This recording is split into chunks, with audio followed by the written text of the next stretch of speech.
Source: Frieren Beyond Journey's End. Hey guys, have you ever wondered what heroes do after their battle on Demon War ends? Well, many become rich and king, but this story is not like that, and it's not even about the hero who defeated the Demon King. It's about his side chick who's an immortal elf. Well, it's not as fun as it sounds, because in this story, all her hero party friends die due to old age. They are just humans after all. Now she wanders around the world trying to know more about her friends. Man, talk about getting sentimental.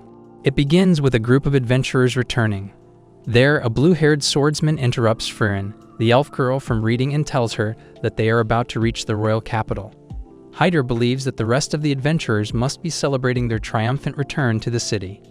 Though the blue-haired swordsman, Himmel, can't stop thinking about the fact that they have to look for work once they head to the royal capital. Now that the war has ended, there would be peace in this world, even though Himmel and his party were the ones to defeat the Demon King. But that's not the end. They have their whole rest of their lives ahead of them. Therefore, one has to find something that'll provide them with bread. Poor fellas don't know that humans are the actual demons. The priest, Hyder, wishes to find a job that would let him drink during the work. Everyone gives a warm welcome as the heroes enter the royal capital. A large group of people go crazy after seeing their savior.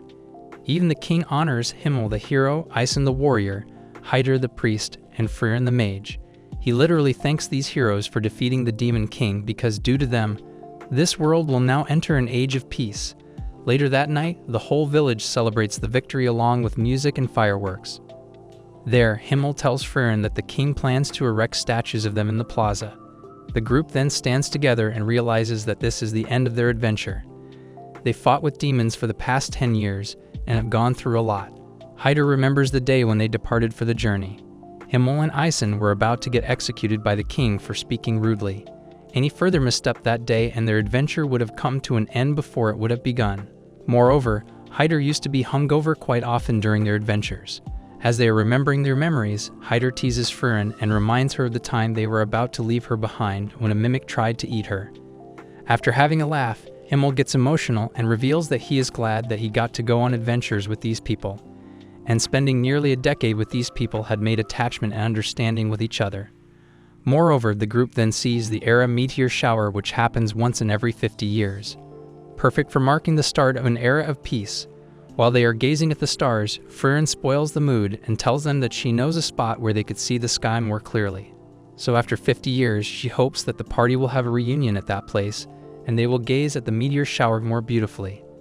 The next day, Frieren farewells the group and walks her separate path to continue collecting spells. She plans to travel around the Central Lands for the next 100 years or so. Perk and con of being an elf, you get to live long. Although she promises to stop by once in a while. It even confuses the priest to understand these elves and what they do with their long lifetime. Anyway, years have passed by, and Frieren has traveled a lot of places and did her research on spells. She then stops by a shop where she asks the guy about shadow dragon horns. However, that item seems to be unavailable at his shop. That item seems to be pretty rare. Even the shopkeeper hasn't seen a shadow dragon in 30 years. But that horn seems important for Frieren's summoning research. She then remembers that Himmel also had a horn that he collected at the Demon King's castle. That boy literally kept the horn that was giving off an evil aura. Anyways, it appears that the time for the Era meteor shower is about to come again. So Frieren will pick it from him when they'll unite again. I bet Himmel must be a grumpy old man by now, while Hyder would be one step away from the grave. Later, when Frieren arrives at the capital, she notices that the city has changed quite a bit since she was last here. Upon wandering, Frieren bumps into an old guy with a long mustache and beard. Yup, that bald and old guy is none other than Himmel. But how did he turn into a dwarf after getting old? On the other hand, Frieren is the same as when Himmel last saw her. While having a cup of tea at Himmel's house, Frieren mentions the horn that Himmel looted from the Demon King's castle. Luckily, Himmel remembers that horn and tells her that his cabinet still exudes an evil aura. So Himmel then takes it out and hands it to Frieren. Himmel further reveals that he kept this horn as a souvenir that was given to him by his best friend, Frieren. The girl then gives that horn to her bird, which seems to deliver it somewhere. There, Frieren notices the statue of her and her party back in the day. Anyways, Frieren then walks back to Himmel and tells him to hurry up. She even taunts Himmel for taking too long to get ready because the guy has no hair to set. Looking at his condition, I think I might wish to die before I get as old as Himmel. Himmel and Frieren then unite with Hyder and Eisen. It appears that Hyder has become a dignified priest after becoming the bishop of the holy city. Frieren then reveals that it's a 1-week walk to the place they are about to go. Instead of a horse or anything, the girl literally makes those old people walk. Himmel feels nostalgic after reuniting with his gang and heading for an adventure. Unlike those two humans, Eisen and Frieren take out the beasts that get spotted during their journey. After reaching their destination, Himmel thanks Frieren for taking him here. He appears to have a delightful adventure at the very end. The group then silently observes the beautiful view of the sky. Himmel feels like this is the end. He is finally satisfied with his life. Well, it appears that the gods have listened to him, because the very next moment we see Himmel's funeral being held. Although there we see people talking about how Frieren has a plain face instead of being sad about her friend's loss. Even the bishop and dwarf get criticized by the audience for laughing at their friend's funeral. Although Frieren may not show it, but she is depressed after seeing her friend being buried. All of Himmel's memories start to pop up. At this point, Frieren wishes that she could have spent more than 10 years with Himmel. The girl starts to cry with the regret of not knowing Himmel enough. Moments later, the bishop also parts his way and reveals that he needs to return to the holy city. But before leaving, the bishop takes a good look at Frieren and Eisen's face. Since Hyder has gotten old, he is also convinced that this will probably be the last time he is meeting them. So Frieren asks him if he's afraid of dying, so Hyder replies to her beautifully and says that they are the heroes who saved the world. So he's positive that he'll be living a good life in heaven after death. Even Frieren departs her way and reveals that along with collecting spells, she is now interested in knowing humans. Although she asks Eisen to accompany her throughout the journey, the guy refuses her offer and reveals that he is retiring from fighting due to his age. Later, we see Frieren getting lost in the woods as she is visiting the holy city, where a purple-haired kid helps her and takes her to Hyder. The purpose of Frieren's visit was to pay a visit to Hyder's grave, but that old man doesn't seem to be in the mood to die. There, Hyder tells Frieren about the purple-haired kid, Fern. She is a war orphan from the southern lands, therefore Hyder took her in. But as he is getting older, Hyder requests Frieren to take Fern as her apprentice. That kid seems to have the potential of becoming a mage. However, Frieren refuses his offer because she fears the fact that apprentice mages die often in battles. So she doesn't want to be the reason for a child's death. Hence, Hyder makes another request. He shows a book to Frieren that was unearthed from the tomb of Ewig the Sage.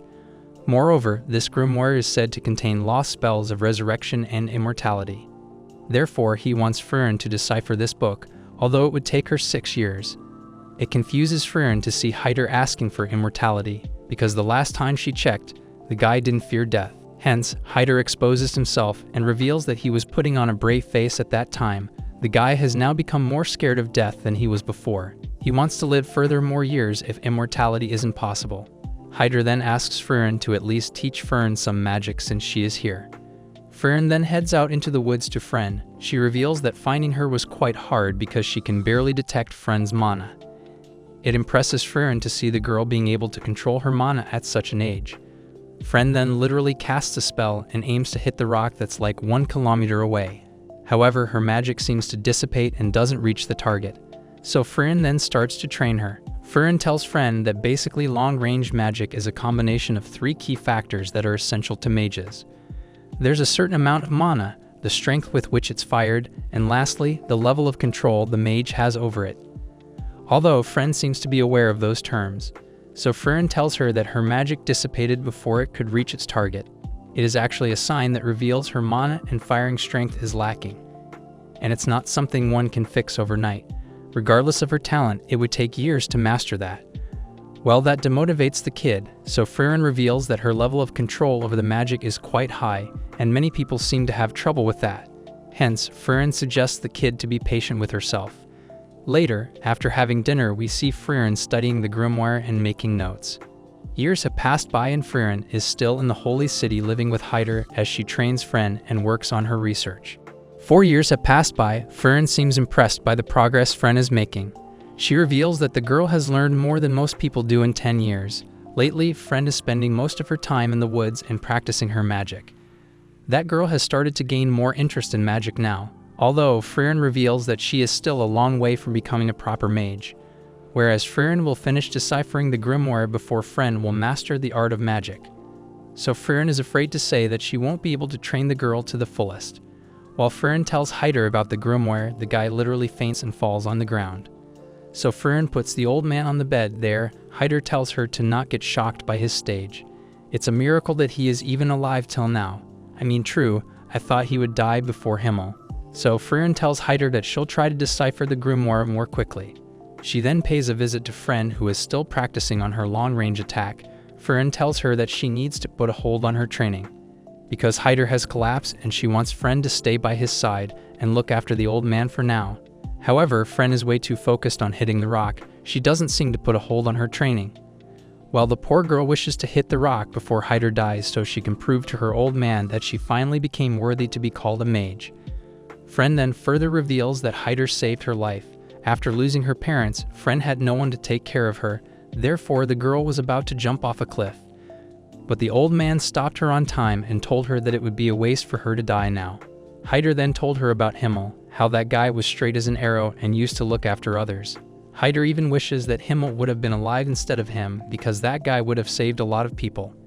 Since Hyder isn't like him, therefore he plans to live out the rest of his days quietly. But one day, Hyder realized if he died without doing anything, then all the courage, strength of will, and friendship that he learned from him would go to waste along with his precious memories. So he suggests Frieren live for the sake of the memories she has with the people she values. Basically, Frieren is telling Frieren that instead of spending time with Hyder, she wants to master her magic so it would make the old guy proud of her, and he wouldn't regret saving her that day. Hence, Frieren leaves her alone while she fastens up her research. As days pass by, Frieren brings up her report to Hyder and tells him that the book he gave her doesn't contain any spells for bringing back the dead or granting immortality. But that doesn't surprise the old man, because he already knew that such a thing doesn't exist. If that was true, then the writer of that grimoire should have been alive now. Hyder gets relieved when Frieren tells him that Frieren has reached the level to be called a proper mage. It appears that Hyder has tricked Frieren into staying and training Frieren all these years, and now that she has become a proper mage, Hyder expects Frieren to take that kid as an apprentice, since she is strong enough now to not die in any battle. Furthermore, Frieren's payment for deciphering the useless grimoire is in the desk drawer. Hyder even tells Frieren to leave the place tonight along with Frieren, since the old man is about to die any time now. He doesn't want Frieren to experience losing anyone else. Never thought that the corrupted priest would be so generous. Although Frieren doesn't like that idea, she wants Hyder to spend every last second with Frieren and make memories with her along with a proper farewell. Here, both Frieren and Frieren start to cry while Hyder calls Frieren a kind girl. Before leaving, Frieren asks Hyder the reason he saved that girl, so the old man answers by saying that is what Himmel would have done. Moreover, as Frieren is wandering around the forest, she sees a hole in the rock. It appears that Frieren has finally achieved her goal. Anyways, Hyder's soul finally departs away as we see Frieren and Frieren visiting his grave.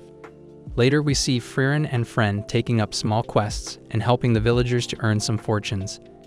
However, the exchange of money is in the form of folk magic. It's a spell that produces warm tea. It bores Frieren to adventure with Frieren. That girl is taking things so slow, she literally learned a spell for removing rust from bronze statues and turning sweet grapes into sour ones, while Frieren is expecting some proper adventure. Can't blame Frieren, she has hundreds of years to live. Later they visit a lady who takes the girls to the forest where we see Himmel's statue. There the lady reveals when the village was attacked by a monster, Himmel arrived on time and valiantly defended them. But now, the people seem to have forgotten the hero of the village as his statue rots in the jungle. So Frieren tells the old lady that Himmel probably deserves this. That guy was so into showing off that he drove the sculptor mad by spending 18 hours choosing a pose. So in the end, they settled on a ridiculously plain one.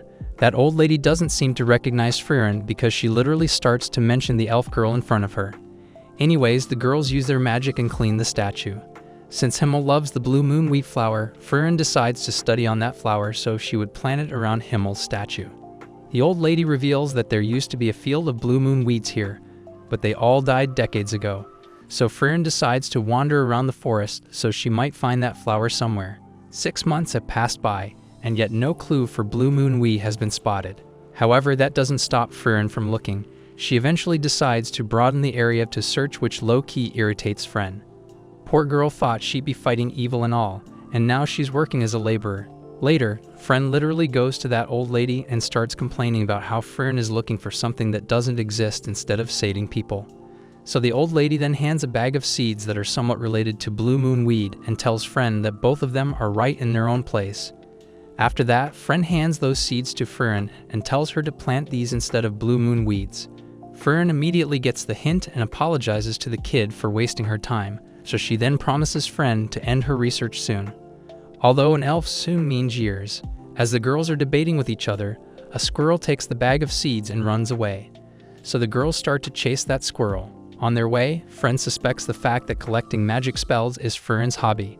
So she reveals that she used to live much more apathetically until she one day met Himmel. The hero used to complement the spells Fren used to gather, so it became a habit and hobby of hers to find and collect more spells. That's the worst reason I've ever heard. Anyways, after following the footsteps of the seed rat, the girls end up finding a tower. There, they find a blue petal. Fren then reveals that seed rats usually bury their food in safe places away from enemies. She believes that these animals are quite clever. However, Fren disagrees with her and tells her that seed rats often forget the place they hide their meal. Fren then flies above the tower, while we see a past glimpse where Himmel tells her about the blue moon weed flower and wishes to show her one day. Though that day never arrived, finally, Fren gets to see the blue moon weed at the top of the tower. After looking and touching these flowers, Fren tells Fren that she can now create a spell for blue moon weed, and so Himmel's statue is surrounded with blue moon weed flowers now. It even delights the old lady, and finally, Fren decides to continue her journey. At this point, Fren should literally part her own separate way. 27 years have passed by since Himmel the hero died in the trade city of Worm, located in the Central Lands. Fren has grown to be a fine woman now, as they are wandering in the trade city. Fren tells her to split up and replenish their traveling supplies. However, the term splitting up sounds unfair to Fren, because Fren literally assigned her most of the necessities like food, water, and daily essentials. Whereas Fren tells her that she is going to wander around the market and get some herbs and stuff. However, Fren makes a weird face after saying that, so Fren immediately catches her because that's the face Fren makes whenever she is hiding something from her. Perks of living with someone for so long. So Fren starts to follow her because she is sure that Fren is planning to waste her money on buying something that they don't need. She has done this quite often, but now they seem to be tight on money. So Fren has to look after her because she can't afford to waste their traveling funds. After chasing her the whole time, Fren notices that Fren has stopped by an accessory shop. It reminds her of the time when Fren was lecturing Fren for going to sleep without drying her hair again. It surprises her to see that someone like Fren is interested in fashion. Fren then starts to go closer to Fren without getting spotted. She then notices that Fren is looking conflicted. That girl is even making weird faces as she seems to struggle to decide which necklace she should buy. She's literally sweating at this point while spying for hours on Fren. Fren gets tired and distracted by a black cat. Meanwhile, Fren finally decides the item she wants and packs it. Upon chasing further, Fren notices Fren asking the commoners for a nearby shop that sells good desserts. So the guy tells her about a tavern nearby. It low-key breaks Fren's heart because she hasn't eaten anything sweet in months. Fren even follows Fren to the tavern that seems full of macho and badass guys. Those people then start to mock Fren for asking for dessert in what seems like a pub. Although those people seem to treat dessert like it's some sort of drug. A guy then tells Fren that this city has mountains of delicious desserts, so they can recommend her places all over. I've never seen anyone getting this serious about drugs. Those guys reveal that a bit of sugar gives them the energy they need for adventures. It terrifies Fren to see such creepy-looking adventurers. She always thought that adventurers would normally look like charming princes. Anyways, those guys then explain the direction to the dessert place, and oddly, we see Fren walking towards her inn. Seeing her return home makes Fren realize that she is not even close to finishing her shopping. Later, after Fren returns to the inn, Fren asks her if they should go and get something sweet to eat. And so, the girl then dines in a fine restaurant with a wonderful view of the city. There, Fren apologizes to Fren for doubting her, although it confuses her. Fren then reveals that today is her treat, and Fren can order whatever she wants. Fren immediately goes into a flashback after Fren suggests Merker pudding for her. Looks like Himmel also suggested the same dessert, because he knew that it's her favorite. At that moment, Fren told everyone that she wishes to know them more since she has no idea about them. So Himmel tells her that he'll try his best to teach her about himself. There, everyone starts to tell Fren about their favorite food or drink. Out of the blue, Fren then starts to apologize to Fren, because apparently she doesn't know much about her. Frieren then hands a gift to Fren and reveals that today is her birthday. It appears that Frieren went to the accessories shop before to get a present for Fren as she hands her a beautiful hair ornament. It quite delightens her mood, however. Frieren doesn't seem too sure if Fren is actually happy or not. So Fren clarifies her expression to the hopelessly dense girl. She tells her that she's overjoyed by the fact that Frieren actually tried to at least know her. However, Frieren seems to be a robot when it comes to understanding people's feelings. Later, the girl sets off to their new destination while we see Fren wearing the hair ornament that Frieren gave her. At this point, Fren asks Frieren if their journey has any purpose at all, but Frieren honestly replies to her and tells her that she is simply satisfying her desires. She likes to retrace the adventures she had with Himmel and the others. Moreover, Frieren notices that Fren has grown taller than her now that she has turned 16, but along with the height, her melons also seem to have increased. It low-key makes Frieren jealous because both of them have the same diet, yet Frieren's chest is a plain highway.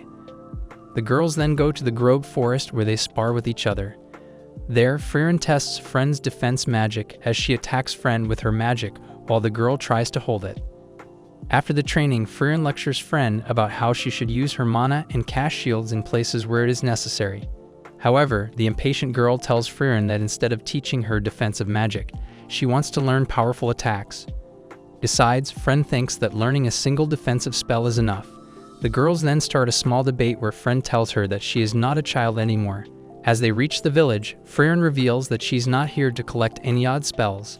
As she enters the village, an old guy walks up to Frieren. He seems to recognize her and tells her that she must be here to see the place where Qual was sealed. Without any further discussion, the guy takes the girls to that place. On their way, he tells them the story of Qual, a demon who committed terrible atrocities in this region 8 years ago. However, he was later sealed away by Himmel the hero and his party. Frieren then reveals that the seal is soon about to get broken, therefore she is here to defeat the demon. But it bothers her the fact that the old man knew about her arrival. So the guy reveals that 30 years ago, Himmel used to visit this place quite often, and would even mention about Frieren. Well, the hero used to call her heartless for not checking on him, though Himmel told the guy that one day, Frieren will return when the seal is about to break. Frieren then visits the statue of Qual and reveals that she'll dispel the seal tomorrow and would take care of this demon for once and all. Later that night, Frieren reveals that among the Demon King's forces, Qual was considered as an exceptional mage. That guy literally developed the first piercing spell in history, named Zoltrak. That magic not only pierced through the defensive spell, but the magic resistance of armor as well. A demon that strong that not even Himmel and his party were able to defeat. Therefore, Frieren sealed him away. However, that demon has gotten weak now. The next day, Frieren takes off the seal and tells the demon that his lord has been killed. Well, that pisses him off as he uses Zoltrak against Fren and Frieren. The girls block his ultimate attack with their basic shield. So Frieren reveals that when Qual was sealed, the scientists studied the Zoltrak and developed a powerful new defensive spell. Therefore, Zoltrak can't do a bit of damage to anyone anymore. His ultimate attack is now just ordinary offensive magic. At this point, Frieren offers the once most feared demon that if he doesn't resist, then she'll make his death painless. Well, it takes minutes for Qual to figure out the weakness of defensive magic as he seems to be boosting his mana. Qual then starts to launch an attack toward the girl while Fern uses the defense magic she learned from her recent training and protects herself and Frieren. Qual then launches a black Kamehameha towards Fren, but the girl manages to hold his attack. And while Qual is busy with Fern, he immediately looks up and sees Frieren in the air summoning some sort of offensive magic. Well, that attack is none other than Zoltrak itself. Frieren literally uses Qual's own magic to defeat the demon. Hence, the village starts to praise Frieren while Fren is sitting at the carriage and finally reading the book Frieren repeatedly told her about. That old man then thanks Frieren because now they can live in peace without the fear of the demon breaking the seal. And upon looking at the old man closely, Frieren immediately recognizes him. He's the same brat who flipped her skirt up 80 years ago. At that time, Himmel was literally down to fight this kid for seeing something that Himmel wanted to see all this time. However, Hyder holds the hero back as the girls continue their journey. Frieren tells Fren that these people didn't actually thank her. It's just that the people of this village believed in Himmel. Meanwhile, Himmel believed in her. Another year has passed by, and the girl then visits the Grand's Channel, a place that has multiple broken ships on the seashore. There, an old guy tells them that this place has always been difficult to navigate, so all kinds of things usually wash up here. Usually, the entire village used to help in cleaning up the shore back in the day. But now the old man doesn't have enough people, therefore the shore is a mess now. He further reveals that the water at the shore used to be beautifully clear. There, the old man asks the girls to clean the shore, and in return, he'll hand Frieren a book written by Flam the legendary mage. Since Frieren's life purpose is to collect spells, the girl agrees to his term. Although, deep down, Frieren and Fern know that this grimoire is actually fake. Books attributed to Flam are never real, so this is just another poor imitation. But still, Frieren chooses to get fooled because she also wishes to clean this place up. It is attached to her personal feelings. Well, that scares Fern because it sounds like she's got another long stay ahead of them. And that's exactly what happens. 3 months have passed by, and the girls are living in the village. Even the baker woman has recognized Fern. She tells her to be careful because, at this time of the year, the shore gets too cold. Fern then literally wakes Frieren like a mother waking her child up for school. She then brushes her hair, feeds her bread, and even dresses the elf. After that, Frieren tells Frieren that they should go to clean up the shore. However, Frieren seems way too lazy for that, so Frieren literally drags her to the shore. I still don't get it. Why doesn't this girl go on her own separate way and do legend adventures? Fern then asks Frieren how she used to manage traveling with the heroes party. She didn't have someone like Fern at the time to look after her. So Frieren reveals that used to oversleep all that time, although she did get in trouble, but just once. Because usually, those people were quite tolerant. They were a whole different breed. Later that night, Frieren tells the old man that they have about a third of it left. She doesn't believe that the shore will be clean by the time of the New Year's festival. The next day, Fren asks Frieren if cleaning the beach is somehow related to the New Year's festival somehow. So Frieren explains to her that in this village, it's customary to watch the sunrise on the day of the New Year's festival. They say it's beautiful how the light reflects off the clear waters, so Frieren decides to speed things up. As time passed by, the girls used the power of friendship, and together, both of them cleaned the whole shore one day before the New Year's festival. It amazes the old person and shocks Frieren when Frieren says yes to joining the New Year's festival. Cause waking up this early in the morning seems impossible for Frieren, even when her party was here. Frieren missed the sunrise on the festival day due to her sleep. Well, Frieren is pretty sure that the same would happen this year, therefore she decides that she'll stay up all night so she can see the sunrise. Looks like Frieren herself isn't that interested in seeing the sunrise, she is doing it anyway, because Himmel used to talk about the sunrise so much, so finally she wants to experience this moment herself. Even back in the day, Himmel wanted to see Frieren watching the sunrise with them, but that sloppy girl slept the whole morning, though Himmel tells her that she should have enjoyed the sunrise because she is that kind of person.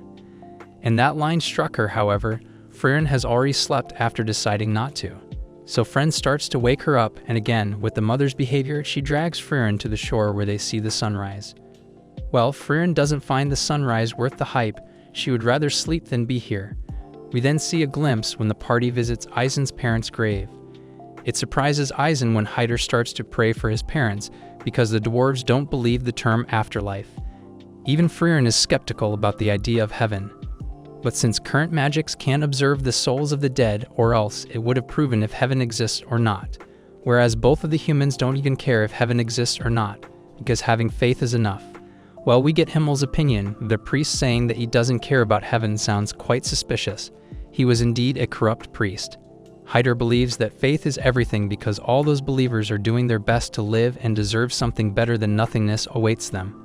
Well, his words convince everyone to pray and wish to go to heaven in the afterlife. The girls then visit Eisen in the Brett region. Eisen still looks fresh and is found praying in front of his parents' grave. It surprises Eisen to see that someone like Frieren has taken on an apprentice. Moreover, Frieren asks Eisen if he needs any sort of help, but the dwarf tells her that he isn't on his deathbed yet. The guy can do his chores. Also, it appears that Eisen and Hyder used to write letters to each other until the last moment, so Eisen knows that she did the same with Hyder. The next day, Eisen takes the girls to the Val Basin. He then reveals that they are here to look for the notes of Flan the legendary mage. Eisen is aware that most of his notes are fake, but this time has a strong lead. It appears that Hyder has deduced the location from records on Flam left in the Holy City. So Eisen is affirmative that Flam's genuine notes are located somewhere in the Val Basin.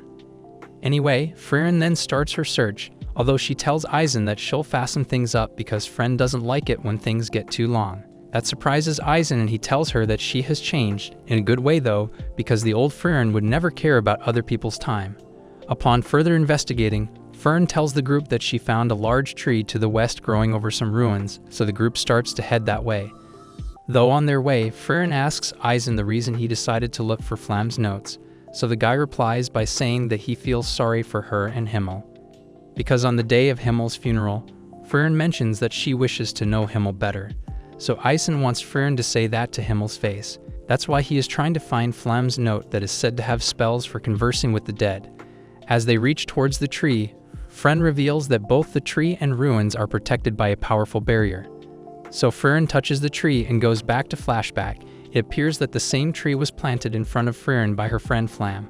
Although it's been 1,000 years since that moment happened, Flam tells her that once this tree grows, it'll still be protecting this place 1,000 years from now.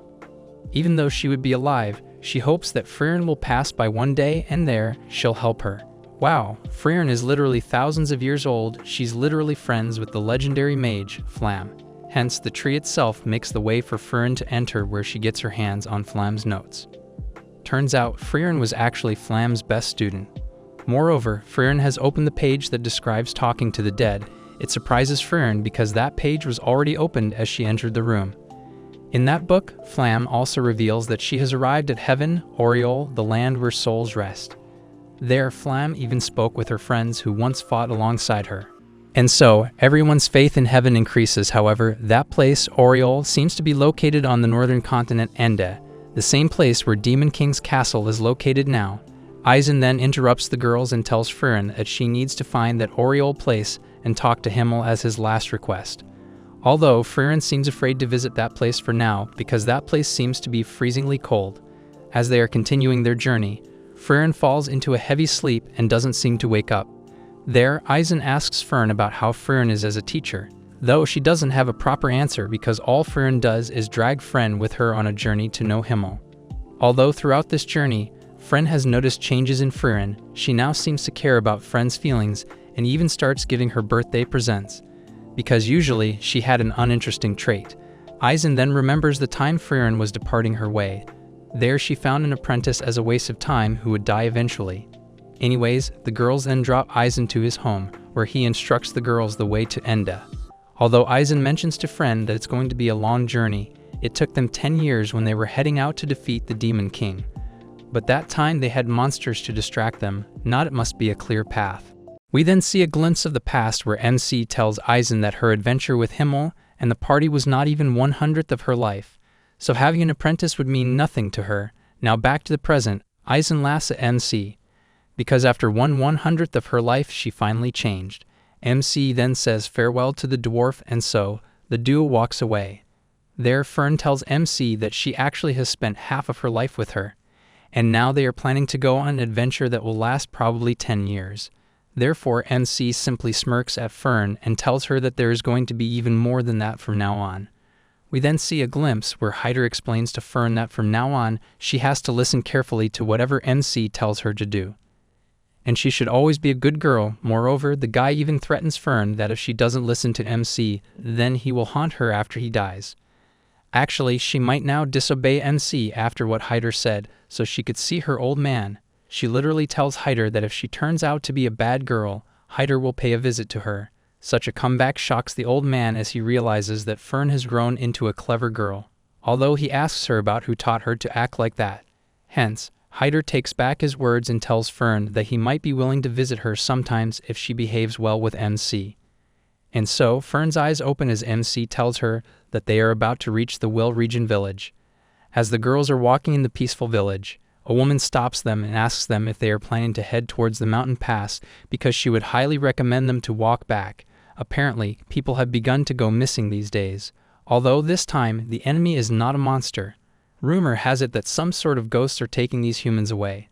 Some people even claim that they have seen the ghosts with their own eyes, so MC thinks that it might be the undead. Therefore, she asks that lady if she knows what the ghosts look like. Unfortunately, she hasn't. So that women tell the girls if they are that curious, then they should go and see for themselves. Wait, wasn't she instructing the gang to not go further? It leaves the girls quite confused, so they decide to wander around the town and gain as much information as they can. It appears that the locals reveal that they have witnessed the ghosts of dead family members and acquaintances as they have appeared in life. They even claim that the ghosts even spoke to them. Therefore, one thing is for sure, the undead aren't behind this, because the undead are basically corpses that are controlled by magic, so they appear in the form of zombies or skeletons, whereas these ghosts appear as their normal usual self, like how they used to be when they were alive. Hence, MC believes that this is the work of a completely different type of monster. Although MC seems to have a clue about who's behind all of these as she walks into her room, she even warns Fern that they should avoid that creature since it's a nasty one.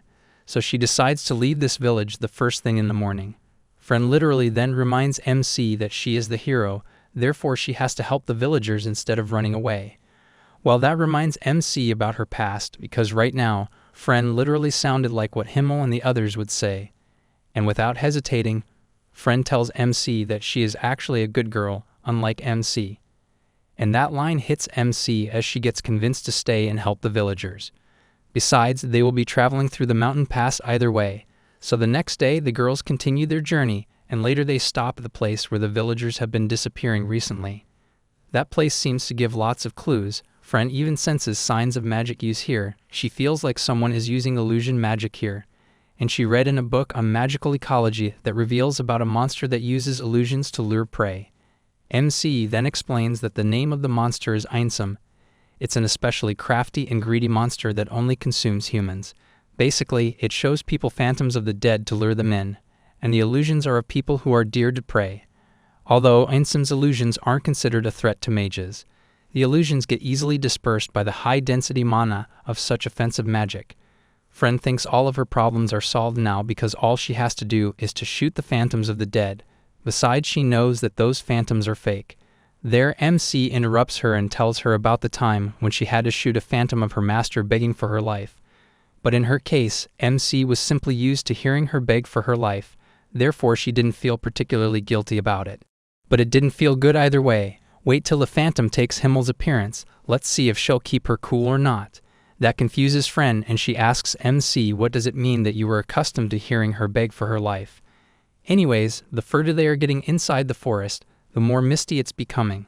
Looks like they are close to the monster, so MC strict Fren and tells her to shoot on sight if she sees any phantom. Well, right there, Fern hears someone calling for her, and as she looks back, she sees Hyder standing. At first, Fern acts cool and calm as she points her wand towards Hyder to kill him. But that phantom messes with her memories and tells her that he is actually the real Hyder. And now that Fern has turned into quite a mage and acted well, he decided to pay her a visit as he promised her. Fern starts to lure in the trap as she lowers the wand while Hyder is telling her that she is right to choose the path of the mage since she always loved magic. But deep down, Fern knows that she is being tricked by the phantom who is using her memories against her. So she stops listening to Hyder's blabbering and low-key gets pissed off because that thing is using one of her most cherished memories. Looking at how Fern has been frozen, MC decides to step in and kill that phantom. However, she gets interrupted as she sees young Himmel standing in front of her. It kind of cherishes MC because every time her master used to appear as a phantom. Seeing the phantom appearing as Himmel means that MC has changed, and so have her priorities and closeness with Himmel. Weirdly, that phantom literally tells MC to shoot her, and like a genie, MC fulfills his command and casts a powerful blow against him. So the monster then shows itself as he is standing behind Hyder. Therefore, without a second thought, Fern instantly blows the phantom and the demon away. Looking at Fern being sad, MC cheers her up by saying that they should continue their journey if she wishes to see the real Hyder and Oriole, and after walking for hours the duo reaches Regal Canyon. There Fern sees a red dragon sleeping for the first time, and in that dragon's nest, among other souvenirs, we see a grimoire. Looks like MC has been looking for that book for a long time. MC then reveals that dragons use objects that are fused with magic to build their nest. Moreover, the red dragon that is laying in front of them is a solar dragon that has eaten numerous adventurers. Now that MC needs to get her hand on the book, she tells Fern to kill that powerful thing. Though she wants her to be careful and not hit the nest. Why can't she simply use her magic and fly that book to herself? Well, Fern uses one of her strongest spells against the sleeping dragon, and all that damage does is wake the dragon up. Looking at its power, MC literally makes a run and leaves Fern behind. And now Fern is left with none other than the triggered dragon whose sleep she just disturbed. And after a lot of running and heart being pounded, Fern finally runs away from the dragon and bumps into MC. Just why doesn't Fern leave her? That woman literally put Fern ahead for the sake of her book and ran away. Seeing that the red dragon is actually a quick flyer too, so MC seriously doubts if they could beat it in an aerial battle. Whereas Fern is traumatized by the fact that she is about to die. Even in this situation, MC comes up with the plan to head back and repeat the whole process again, because she believes after multiple repetitions, they'll eventually beat that powerful dragon. So Fern literally stops her and begs her to not let her go through that again. Therefore, MC ends up with no choice but to take on a companion with them. It appears that Aizen already told MC back in the days about a frontline warrior named Stark who lives in a village near Regal Canyon. Aizen suggested to MC to pick up that boy on her way into the northern lands. Since he is Aizen's apprentice, he is sure that he will be a good help. Hence, the girls then visit the village. Looking at how peaceful this village is, it surprises Fern since a dragon lives nearby. While wandering, upon asking, MC reveals that the grimoire that is in the dragon's nest actually contains a spell that lets you see through clothes. She even tries to see this spell in a positive way, that the enemy's hidden weapon could be revealed by the spell. I know what weapon this 1,000-year-old virgin is talking about. There, an old lady interrupts the girls and tells them that Mr. Stark would like to meet them. So that lady then takes the girls to the nearby forest and tells them that 3 years ago that Red Dragon attacked the village. And on that day, Stark made his entry to the village and stood his ground in front of that dragon. After a long standoff, the dragon left, and from that day on, the dragon never attacked the village. Bro must have diaries. It raises Fern's hope that perhaps with Stark's help, they can finally defeat the dragon. Finally, we see the famous Stark spending time with kids and telling them that they can also become a powerful warrior like him. Though a warrior's job is hardly a noble one. Upon meeting, Stark tells MC to stop messing with the dragon because she will eventually end up putting the village in danger. He even warns the girls and tells them that dragons are far more terrifying than they think. While Stark is showing his scar on the forehead he received from the dragon, MC mocks the boy by saying that his scar is not that serious. And after hearing MC's name, Stark asks the old lady and the kids to give them some privacy. Since MC is an acquaintance of his master, it appears that Stark left Aizen without saying a word, so he expects him to be furious. So MC coldly asks Stark the reason why he hasn't defeated the dragon yet. Besides, he has no reasons to stay in this village. Stark cuts her question and asks the reason why they came here first. He believes that MC and Fern are here to convince him to return to Aizen. MC then tells him that whole story and reveals that she needs him as a frontliner for their adventure. But before that, she would really appreciate it if Stark would help them defeat the dragon since a grimoire is in the dragon's nest. It low-key pisses Stark off when MC tells him that she wants the grimoire just because it's her hobby. Besides that, she has no particular reason to kill the solar dragon. Hence, she ends up telling him the reason for this hobby that we heard like 10 times before. However, Stark gets convinced to join her party and deals with the solar dragon. And for the game plan, MC simply wants Stark to distract the dragon for like 30 seconds, and she will take care of the rest. Turns out, Stark is just a wannabe hero. The guy never even defeated a single monster, and seems afraid of battling the dragon. Even holding the dragon for 30 seconds is a big deal for him. It appears that Stark was about to shit his pants when the dragon was confronting. But luckily, that dragon flew away moments ago, and the whole village gave credit to him. For some unknown reason, that dragon didn't attack that village again, and people started treating Stark like a hero. Currently, Stark is literally crying on MC's knees and begging her to take him in. Whereas Fern seems to be disgusted by the imposter who is living among the people. Although MC somehow sees the potential in Stark to defeat the dragon, and behind Stark, we see a giant mountain that has been sliced from the middle. Anyways, MC and Fern then walk away while telling Stark that he has time till tomorrow to decide if he wants to join the group and become stronger, or if he is happy in the village, fooling people around. That line hits the boy on the spot, and he literally doesn't even move from the same spot until midnight, thinking about his life. On the other hand, the girls are having dinner at a restaurant where the people tell the girls about how awesome Stark is. Putting the cowardly phase apart, MC thinks that Stark seems like a kind person.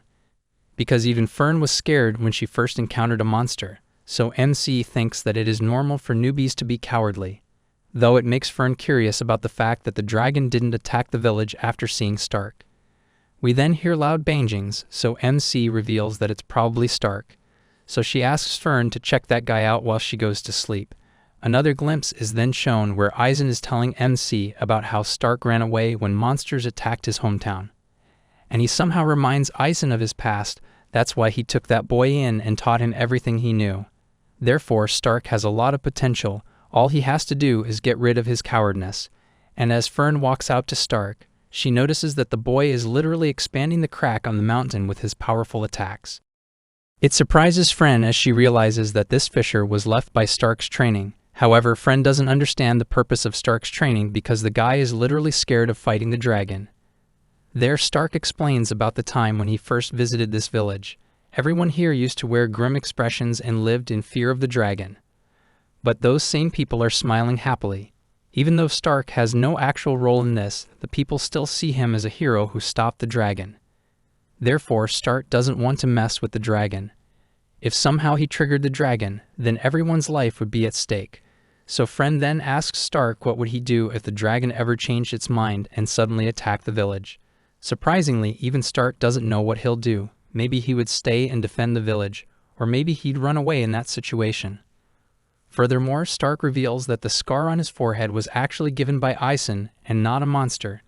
It was the first time Stark got hit, and throughout the years, Eisen never praised the boy because he always managed to disappoint him. Fern then holds Stark's hand and tells him that she believes in him and knows that Stark would never run away from problems. She further shares her first terrifying experience against a monster. Even though Fern trained quite well before entering the field, after looking at the agile monster, her fear made her knees weak and so she ran away. However, the monster kept chasing her and Fern didn't even step in to stop the monster. And when the monster finally cornered her, Fern automatically gathered the guts and counterattacked the monster. All she needed was a resolve, and so the training she didn't let her down. Therefore, Fern knows that even though Stark is a hopeless coward, she believes that his resolve to protect the village is real. Well, Stark then again spends a whole night there thinking about resolve while Fern returns to her inn. Although Fern is not sure if her words affected the boy or not as she is reporting to Fern. The next day, the girls arrive at the meetup point and notice Stark isn't there. So Fern thinks that the boy must have run away, and it's a shame because she had high hopes for him. So now they have no choice but to play tag with the dragon and deal with him. However, Fern again gets haunted by the trauma she faced when she dealt with the dragon.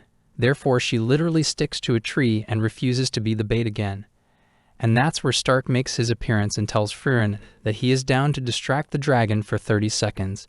But if he died during the mission, he wants Fern to at least kill the dragon for the sake of the village. There, Stark's hands literally shake as he stands next to the dragon, though that reminds him of Eisen because once that dwarf was also scared as hell when they were confronting a huge monster. And at that time, Eisen's hands were shaking the same way. However, that guy used to feed from his fear, and currently, Stark is doing the same as he walks towards the dragon. Fern further reveals that even the dragon knew Stark's real potential, and that's why it stopped attacking the village. Anyways, a battle then begins between Stark and the dragon. And surprisingly, the boy seems to be doing a great job as he is tackling all of its attacks. Moreover, Fern reveals that Eisen never hit him on purpose. At that moment, the dwarf literally got scared of Stark's wrath, and his hands reflects themselves. Eisen couldn't believe how much his student had become an incredible warrior. In the meantime, Stark literally breaks the dragon's hand with his powerful attack.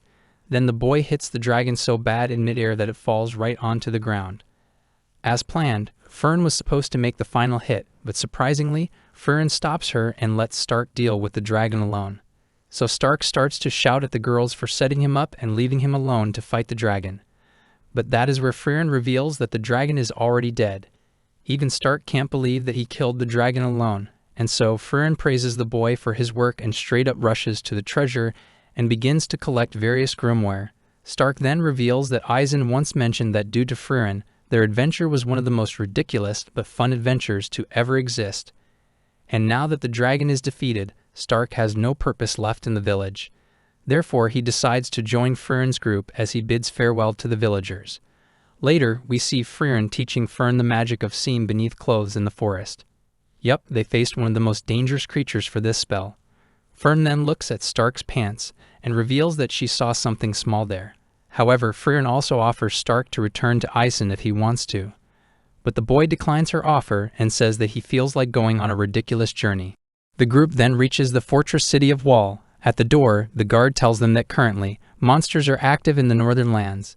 Therefore, no one's allowed to pass through the checkpoint, and it can take a lot of time before they would open the checkpoint again. But luckily, we then see another guard approaching the first guard and telling him that the Castellan would like to see him. So before leaving, that guard warned the trio to not cause any sort of trouble in this town. Hence, Frieren and the group wander around the city, where Frieren reveals that they'll be staying here for a while until the checkpoints open. And so, Frieren tells the kids to go and have some time of freedom while she books the inn. We then see Frien's Death staring towards Stark as the guy asks her for lunch. Apparently, Frieren is pissed off about the fact that they'll be wasting more time on this kingdom. Frieren then eavesdrops on some locals discussing the sea routes being shut down recently. Looks like the Northern Lands army plans to defeat them, though it would still take them around 2 years until the checkpoint opens. As Stark eats the dessert, he reveals that this place gives him a nostalgic feeling because when he was small, Isen took the boy into the same pub and treated him to the same dessert. But what bothers him the most is the size of the bowl. It used to look bigger when he was a kid. So the bartender reveals that Stark might be feeling like that because he's the one who grew up now. Now that's a great marketing comeback. Surprisingly, even Fern joins Stark and orders a glass of milk for herself. There, Fern asks Stark how he would feel if she told him that they might have to stay in this kingdom for 2 or more years. So finally, Stark also starts to relate to Fern's mood as the both of them then decide to find a way through the checkpoint. Stark then comes to the conclusion that he'll hit up the Merchants Guild. Even if those people wouldn't speak, then Stark would form trade with them.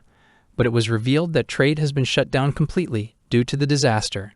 Looking at such details makes them realize that the Northern Lands must be quite dangerous, so Fern gets disheartened that she'll never get out of this city. But to motivate her, Stark tells her not to worry as they'll even hit up the black market and Thief Guild first. They might find some information about hidden passages, though that doesn't work either, so they decide to shoot their final shot at the guard station. It surprises Fern to see how cooperative Stark is, so the boy tells her that he doesn't have much time. That's why he wants to get out of this place ASAP, and upon being asked, Stark changes the topic and tells her how Isen used to show him the view of Northern Lands. Although for Isen, the 10-year adventure he spent with Himmel and the group were the most important years of his life. Apparently, Stark wants to continue Frieren's journey on Isen's behalf and wishes to return to his master with stories about this adventure. Therefore, Stark needs to hurry up before Isen dies. And here I thought the boy had cancer or something. The next day, we see Frieren running from the guards. Looks like she is being pursued by the guards for some unknown reason. But that's where a guard finds Frieren and immediately falls to his knees as he asks for forgiveness on behalf of the guard captain, who was rude to them at the town's gate. Even the Castellan of the city walks up to Frieren and offers an apology. It delights the Castellan to see the hero coming back to deal with the Demon King's forces, so he allows them to pass through the checkpoint. Bro thinks she's here for them, and that's not it. The group then receives a warm farewell as the whole village gathers and wishes them luck for their journey. Except for Frieren, the rest too are happy that finally they are making a move instead of wasting years here. While Frieren wanted to stay and do more of her research. Apparently, Frieren had this grimoire by Flam the legendary mage when her squad was at its peak. There she tells Himmels about how Flam's books are considered to be fake. Only forgeries have been found until now. But this imitation seems like the best grimoire by far, so receiving this reward after defeating a monster was totally worth it. Hyder low-key thinks that Flam is just like a fairy tale because after seeing all those fakes, he believes that one should start to doubt whether the genuine article ever existed in the first place. But little does that guy know that Frieren actually spent time with her. Although it has been so long since that time, probably Frieren is the only one left who knows the face of Flams. Back to the present, it surprises Fern to see that Frieren somehow woke up early today, so they literally give her baby treatment as a reward, while it leaves Stark confused because he's probably new. Bro, Frieren is literally getting a shoulder massage while getting fed just because she woke up a bit early. Unbelievably, it's been 28 years since Himmel the hero died, and as Team Frieren is continuing their journey, they get stopped by landscaping on Ing Road. Hence, the group does a bit of social work and clears the road. Moreover, they even bump into a traveler who explains that the Northern Lands have been fighting demons here and there. That's why it's normal to lands lie here as being the scars of battle. Basically, he offered them some reward to get his cart past that landslide area. So it bothers Stark the fact that Frieren can simply use her magic and lift that cart to the other side instead of clearing the roads like engineers. However, as a true seasonal hero, Frieren wants to help other people too who might pass by this route. She even mocks Starks for thinking so selfishly. Frieren then calls Stark names respectfully by calling him Mr. Stark, so our boy finds it odd. Therefore, he asks her to be a bit informal with him since they both are of the same age group. Well, that strikes Frieren, and she calls him to help her in the rudest way possible. I mean, Stark asked for it. Anyways, after hours of work, the group finally clears the road, and as a token of appreciation, the traveler assists them so he would show them the way to the town. And as they start moving, the traveler actually gets surprised because this is the first time he has encountered an elf. Same goes for Frieren. So Frieren reveals that elves are actually one of the rarest species in this world. Even a person like Frieren had only seen a handful of elves during her 1,000 years of age. Mostly because elves usually lack romantic feelings and reproductive instincts. Wait, what? Then what do they do with their long-ass lives? Moreover, the last time Frieren saw an elf was about 400 years ago, so at this point, she's convinced that her kind is about to go extinct. Finally, they reach the town, and seeing the lines of carts entering the town confuses them. So the traveler tells them that it is because today is the day of the Liberation Festival, the day when Himmel and his party of heroes defeated the demon who used to rule this land. On this day, the statues of Himmel and his companions in the central plaza are decorated, and the entire town throws a grand celebration. It's actually shocking, the fact that no one knows about Frieren being alive till this day. Although Frieren finds this as a drag, she believes that humans love to make a fuss by holding festivals for everything. We even see the glimpse where Himmel is finally satisfied with his statue after 5 retakes. There, Frieren asks Himmel the reason why he always insists on making his statues everywhere. So the hero explains that he wishes to be remembered by everyone because, unlike Frieren, these people don't get to live long. Therefore, a statue is important for the future generation to remember how handsome this hero was. Except for that, Himmel wants Frieren to not feel alone in the future. That's why he gets those statues built everywhere.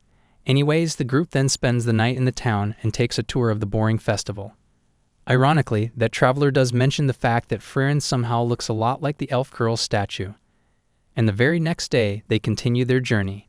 A pit stop is then made in Graf Grant's domain, and out of nowhere, Frieren draws her weapon out in the middle of the city as she senses a demon.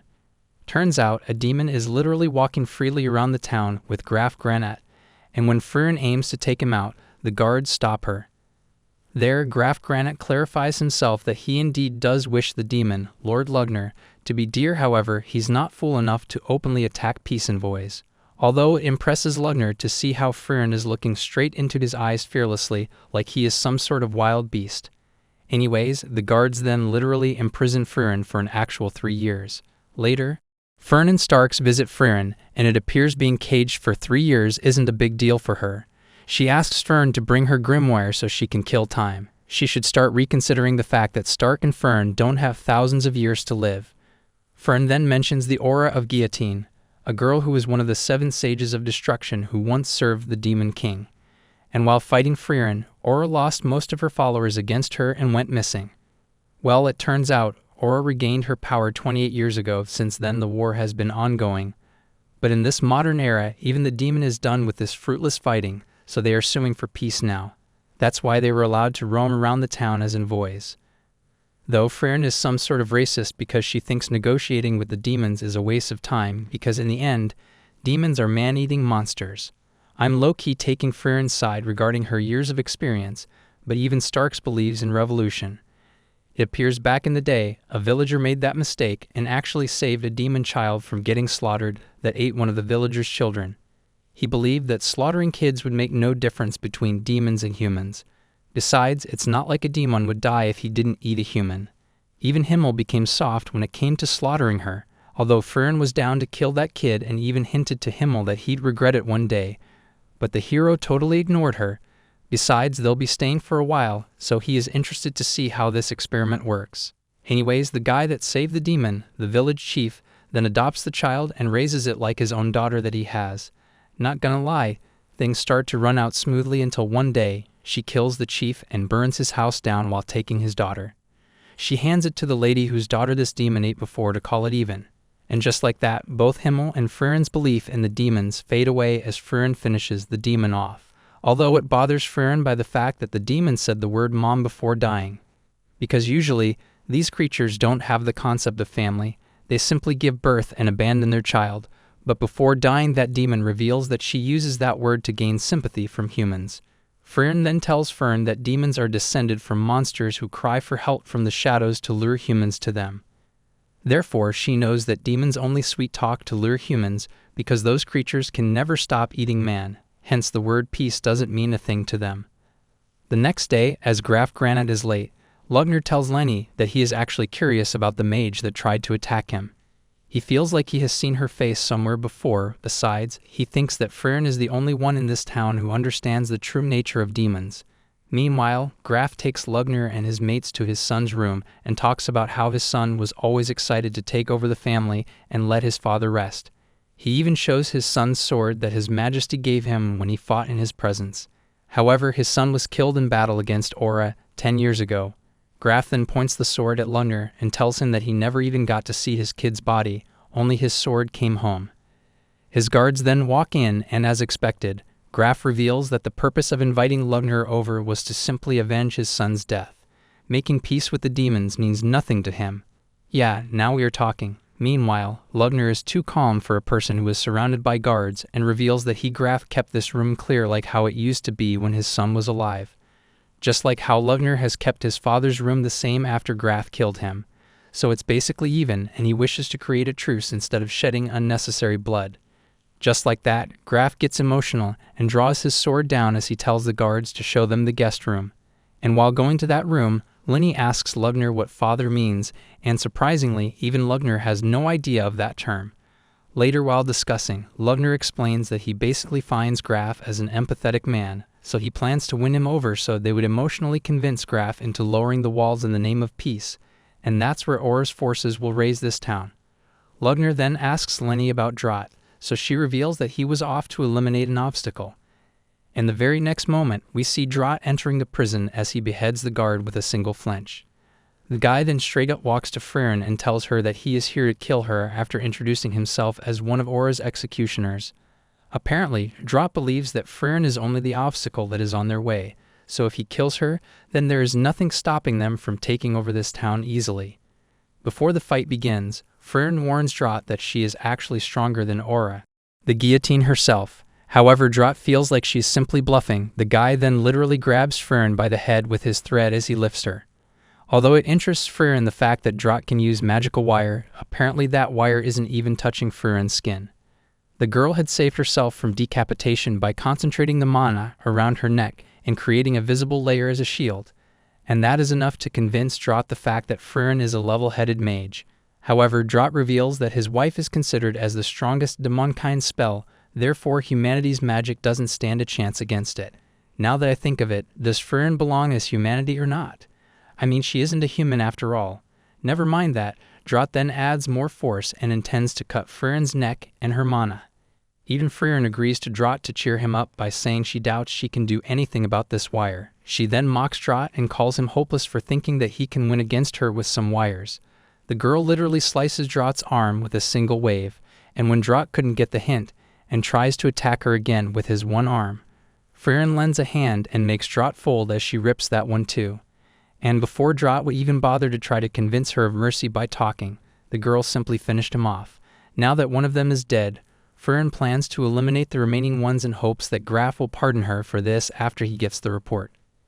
And so she walks out of her cage as she notices the guard lying as he loses his head.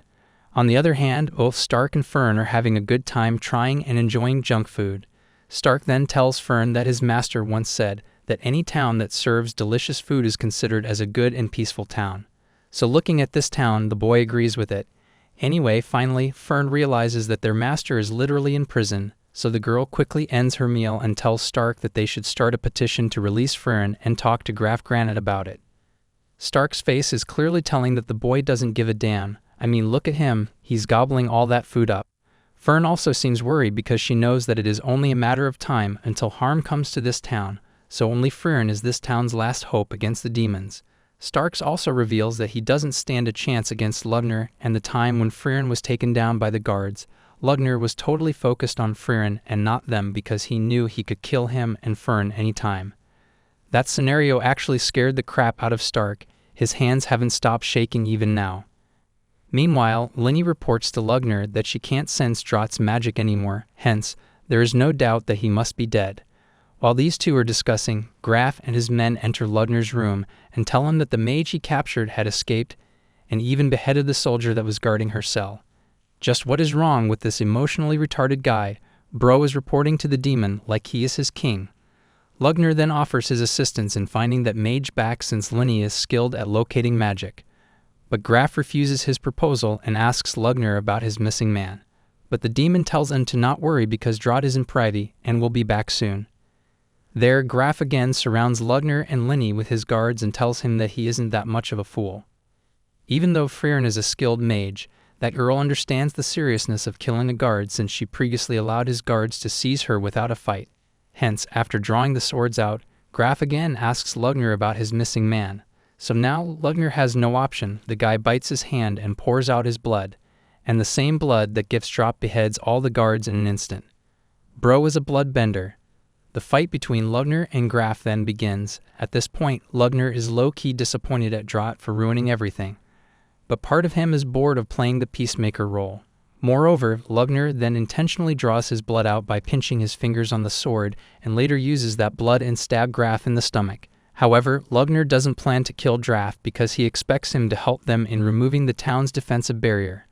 While they are at it, Fern and Stark reunite with Frieren at an alley. Frieren then explains that she might be framed for beheading that guard.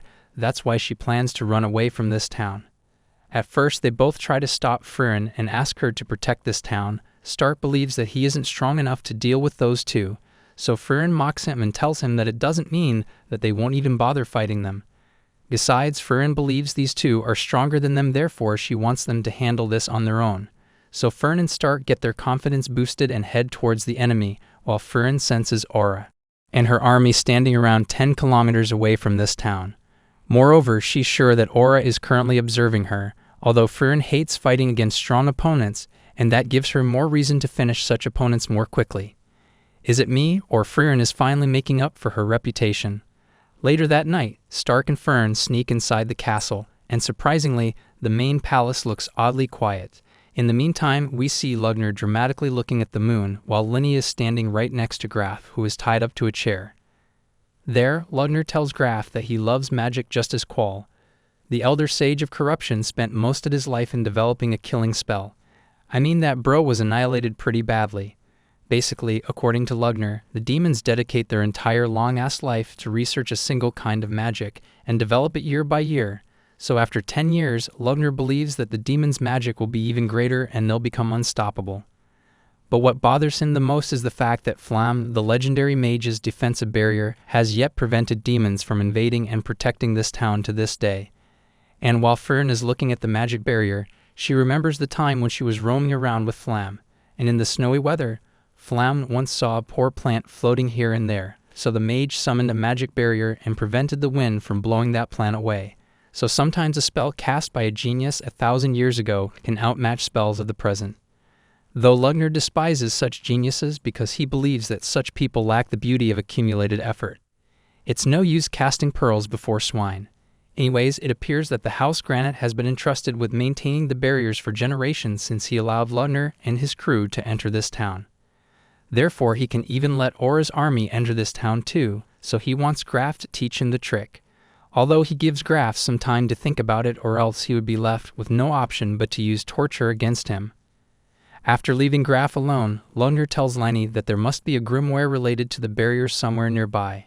Therefore, he suggests she search the bedroom while he looks into the study. Luckily, Stark enters the room and starts to untee Graf. Upon noticing his trembling hands, Graf reveals that it's okay, even his dead son was trembling before he headed off to battle. Not sure how that is going to make Stark feel any better. Unfortunately, Stark can't even cut that rope up as he believes it to be some sort of magical rope, and at this point, Graf is pretty sure he is done for. So evacuating the villagers out of this town is important right now. And of course, no one would believe a random red-haired guy telling them to run away. Therefore, he tells Stark to take the Granite family crest that hangs from his neck and show it to the guard, and they'll do whatever he says. But that's not how Stark rolls. The guy takes out his axe and intends to break the chair instead of tying him. But due to his loud mouth, Lugner and Lenny walk in. Hence, Stark literally zones out and starts shaking as he sees Lugner, though Lugner takes pity and tells Stark that he can leave. But that pisses him more off because again, Lugner isn't looking at him as he doesn't consider him worthy. So Stark immediately attacks Lugner and draws blood as he stabs him in the shoulder. But Lugner uses the same blood and holds Stark back, though it appears this whole time Stark was simply a bait to create an opening. Because the very next moment Fern makes her entry and shoots her spell at Lugner, which damages him so well as he bumps into the wall while losing an arm. Here, Lugner can't believe such a human mage still exists that can evade Lenny's detection.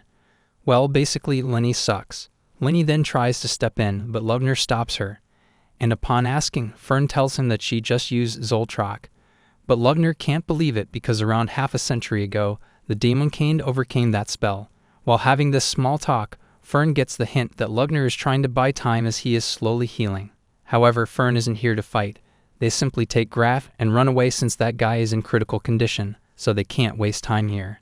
He then tells Lenny to take care of Stark, while Lugner would deal with the rest. Besides, Lenny would have never survived Fern's Zoltrak. Looks like Zoltrak had been modified to specialize in killing demons, and the way Fern moved reminded him of another mage. Because he feels like he has been struck by that same magic once before. Seriously. Why can't anyone recognize the current Frieren? That girl hasn't changed even a little bit. It appears back in the day, Frieren contributed significantly to humanity's analysis of Zoltrak. And that's not it. Frieren was also famous for slowing more demons than anyone else throughout history. She was even known as Frieren the Slayer. Thankfully, Graf is alive and well as the doctors have bandaged him. The guy then shows his gratitude towards the two kids who just saved his life. Moreover, he pardons Frieren as well because, in the end, she was indeed right about the demons. After hearing Frieren's name, Graf immediately recognizes her as the elven mage who adventured with the hero. He low-key even feels embarrassed for imprisoning the girl who once saved this land and was trying to do that again. It makes him feel like he has committed a grave discourtesy. Hence, Graf states that the Granite family owes the party of heroes a debt. When this town was attacked, Graf's grandfather was the ruler here. They were the ones who drove them off. Moreover, the enemy is the same person, Aura. Anyway, Frieren then confronts Aura and tells her that it has been 80 years since they last met. Frieren starts the conversation by politely asking Aura to return to where she came from. But that would make this anime boring, so Aura simply declines her polite request. Out of the blue, Aura's headless knights start to attack Frieren, although our girl, Frieren, easily dodges all the attacks. And don't know why, but Aura reveals that this time, she has an overwhelming advantage. Well, basically she has more knights now than before, and her demon magic is unbelievably powerful to control this many soldiers. Whereas humanity's magic can never dream of reaching such heights, but that doesn't make Frieren even blink. Because to her, Aura's magic is simply disgusting, and it makes her puke. She should start focusing on the fight rather than roasting her. And as expected, it low-key offends Aura the Guillotine because apparently, it did take her a lot of work to gather this many brainless soldiers. I mean literally, they are brainless and without a head, and upon looking here and there, Frieren notices the fact that all of these guards are wearing some sort of different bracelets. And there, Frieren feels like she recognizes some of those suits of armor. However, she then snaps back and tells Aura that she has to finish her job for once in all this time.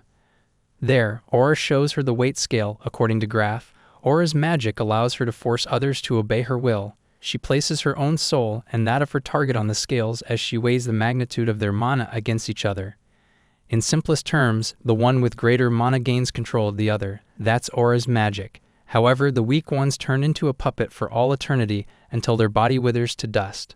However, it is said that no soul ever existed in the last 500 years that could defeat Aura, the Sage of Destruction. It worries Fern and Stark the fact that there is no way they could ever defeat someone as powerful as Aura. So Graf reveals that back in the day, those with powerful wills had the ability to temporarily resist Aura's spell. Basically, the greater the individual is, the more iron their will. Wait, so Aura's headless knights can turn against her. But Graf seriously doubts that case because Aura the Guillotine must have dealt with them in the most logical way after gaining control. Whereas it appears that Frieren is starting to struggle against those headless knights. She was simply holding back, and the very next moment, Frieren uses her spell and dispels Aura's magic that she cast on those soldiers. It actually impresses Aura because no one's ever done that before. Such powerful dispelling magic must expend a considerable amount of mana, but it actually leaves Aura thinking that Frieren could have blown these knights away like last time. However, she is being gentle this time. Looks like Frieren was scolded by Himmel when she annihilated those puppets back in the day, which is why Frieren avoided to make the same mistake twice. But when it comes to Aura, a demon, Frieren tells her that she is not going to hold back and will show no mercy. While they are at it, Stark reveals that he has regained most of his mobility and is now ready for another battle. Moreover, the church to which Graf is admitted is protected by some sort of defensive barrier. However, those barriers aren't that strong. Hence, Stark tells Graf to stay here for now while he would step into the field. Wait, don't get him wrong. The boy intends to find Frieren and beg her to defeat these demons. He then hands Fern Graf's locket and tells her to evacuate the villagers while he would search for Frieren out of town. There, Stark notices some weird blood stain on Fern's coat, and after he points it out, Fern immediately throws her coat away because she senses Lugnar's mana in that blood.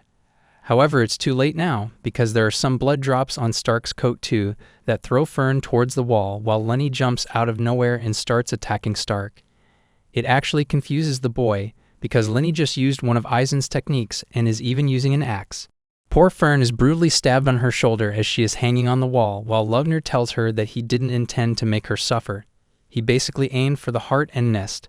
He even mocks her by saying that she isn't the only one who can conceal her presence by controlling mana. Before finishing Fern off, Lugnar asks about Stark, so Fern tells him that he is Eisen, the warrior's best student. Hence, Lugnar feels bad about him, because Stark won't die a peaceful death at Lenny's hand. Secondly, Lugnar asks about Friren's whereabouts, so Fern Legit replies honestly about how Frieren fled the town for the fear of being framed. Bro, why is she telling everything to a guy who is about to kill her?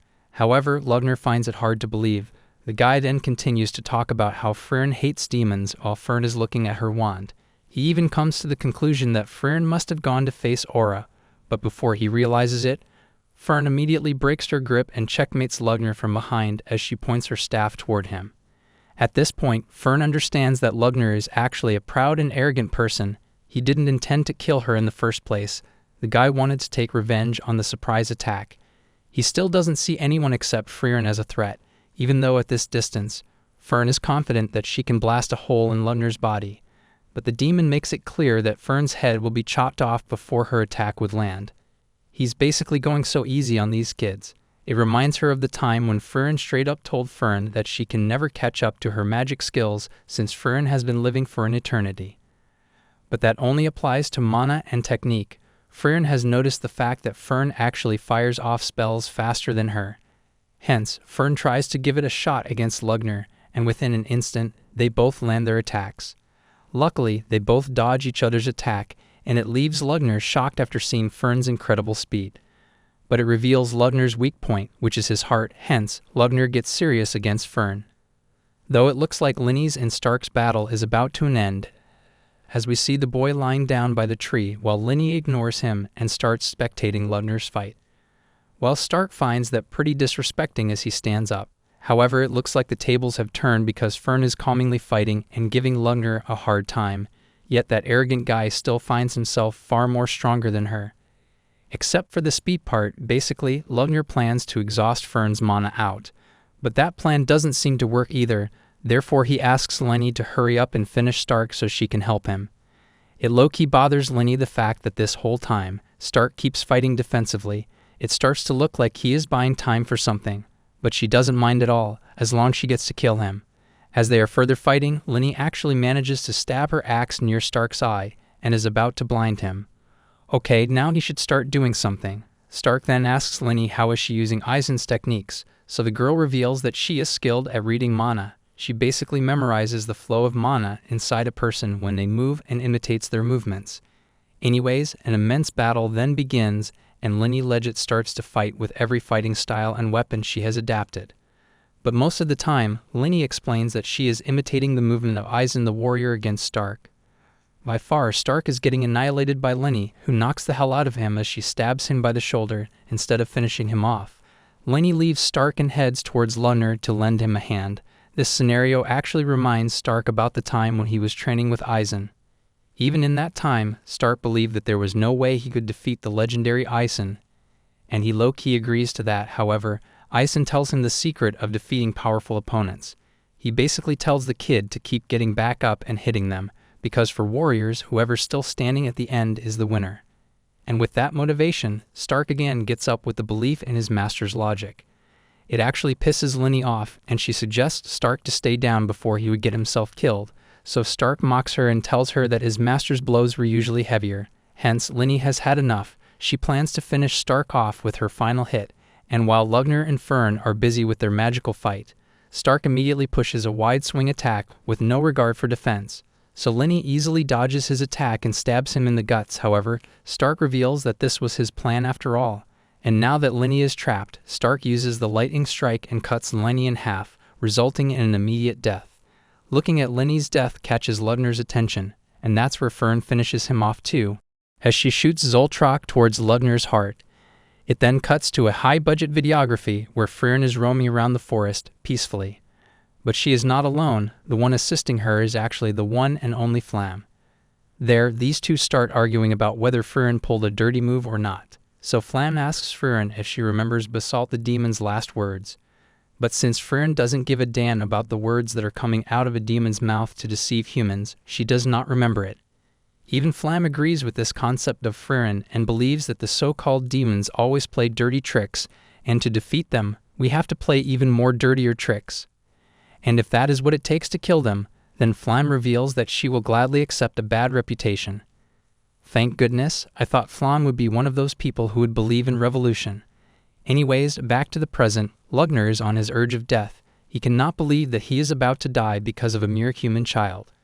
Even Fern mocks him and tells him that he has failed his queen with this. However, Lugner knows that he has lost everything. But still, he believes that Fern won't get away with this. She must be fighting Mistress Aura by now. Last time they had to retreat because of the party of heroes, but this time Fern is alone, so she cannot walk out unharmed because no one is going to protect her. Even though there is no shame in admitting the fact that Fern is a threat to him and the whole demon clan, but her level of mana is nothing in comparison to Aura. Therefore, he is confident that at least Aura will easily kill Fern if they fight head-on. But both Lugner and Fern are loyal and a huge supporter of their master, because Fern tells Lugner that no matter how hard Aura tries, in the end, Fern will win. Besides, Fern is not the type who would ever fight a demon head-on. That actually creates doubt in Lugner's head because the last time he saw Fern the Slayer in action, she always used to fight them recklessly and head-on. Moreover, it still bothers him the fact that Fern's mana is actually weak, yet he was overpowered by the amount of magic that she fired at great speed. And as Fern's student, Lugner gets the hint that Fern must be like her. It actually offends Lugner, and he tells her that she and Fern should be ashamed to even call themselves mages. Bro, just die already. I'm curious about the Aura fight, and this guy is busy making small talk. Back to the past now, we see Flams wandering around the village of elves. Looks like a disaster has happened here as we see a great amount of elves lying dead. There Flam sees Basalt the Throne, one of the demon generals of the Demon King's army, lying dead by the tree. And in front of him, Flam witnesses Fern standing, so she asks her if she is the one who killed him. But the girl is too traumatized to even talk. Upon noticing, Flam is impressed by the immense mana Fern possesses, so she gets the idea that this kid is surely strong. She even suggests to Fern that she should never fight a demon head-on. Instead, they should catch them by surprise. Fern then stops Flam and mentions that Flam must have an idea of how Fern is feeling right now since she is a much more powerful mage than Fern. And that is how Flam and Fern's friendship begins. Flam grabs Fern and starts walking out of the town, while Fern explains that she failed to save a single soul despite being the strongest one. Though Flam tells her that she has already done enough because even someone like Flam would have run away in this situation.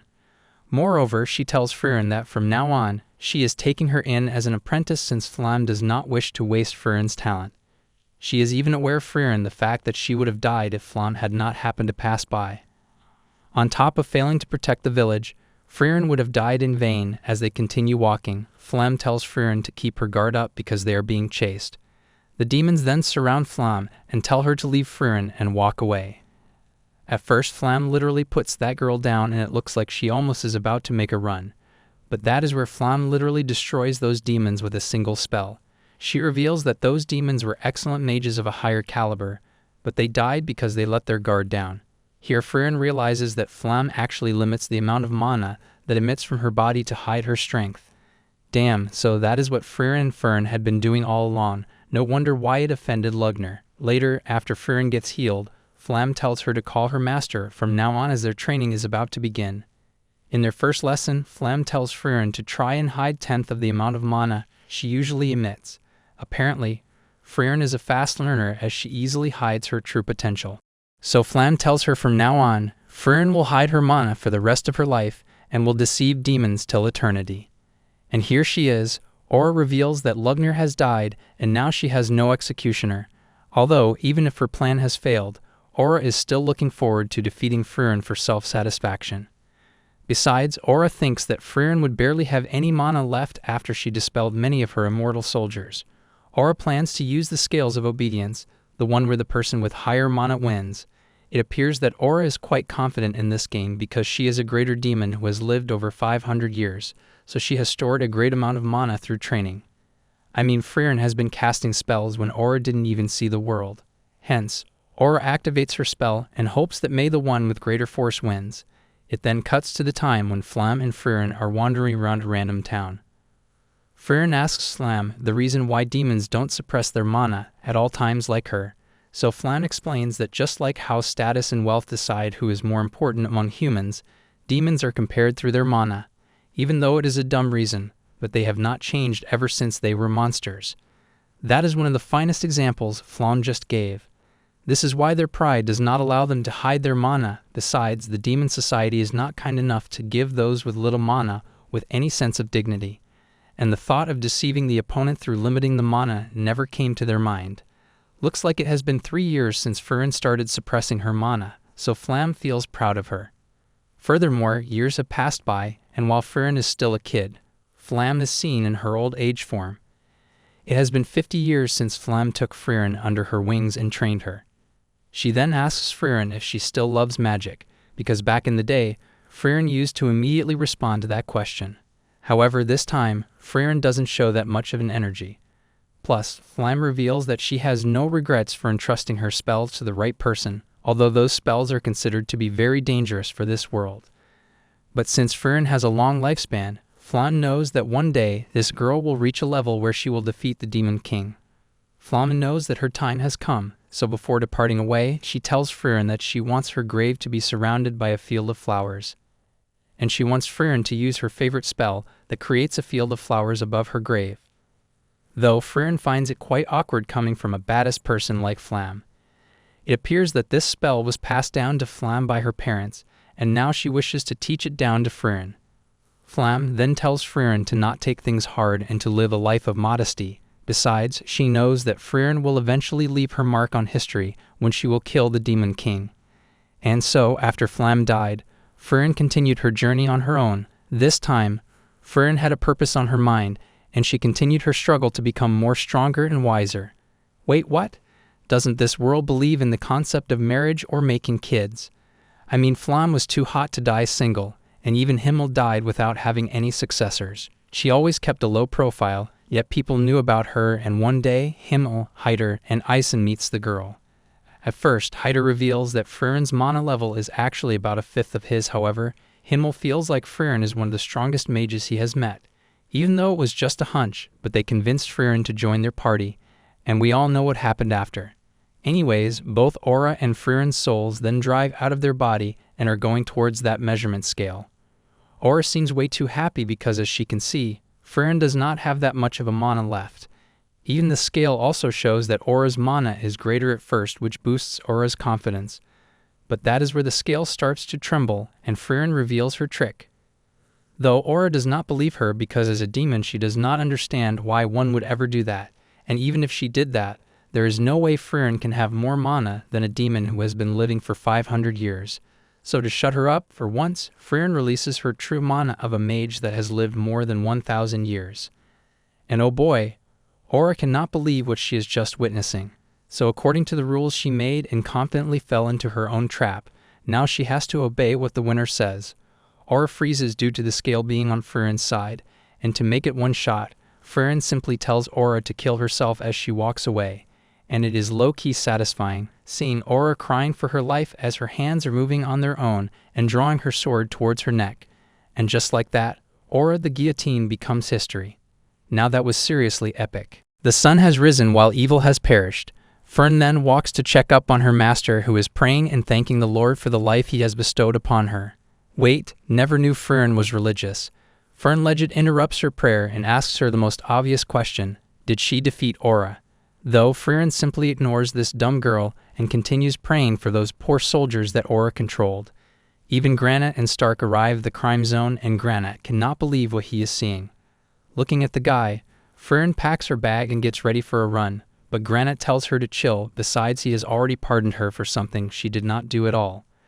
The guy then walks up to those headless bodies as he realizes the fact that Friern must have gone through a fierce battle. However, it surprises him the fact that none of those knights are seriously damaged. It appears that those knights were actually heroes of the northern lands before Aura killed and controlled them. Therefore, Granite thanks the girl for treating them with respect. It appears Friern has stopped using flashier spells against the dead after Himmel got mad at her. Friern then compliments Friern for changing and adapting Himmel's teachings, and for the first time, Friern admires her apprentice and tells them that they have done a good job defeating Lugner and his henchwoman. She also states that she is proud of them. It impresses her that these two don't look so beat up after fighting someone that strong. She should take a good look at Stark. Bro has a swollen face. Meanwhile, Granite tells his man to make sure these knights receive a proper burial, and he will escort their benefactors to the city. But there, one of his men tells Granite that there is something that he should probably see before going. Yup, it is his son's body, and if you're wondering, of course, every knight has a different pendant hinging on their chest. That is how Granite and his men recognize his son.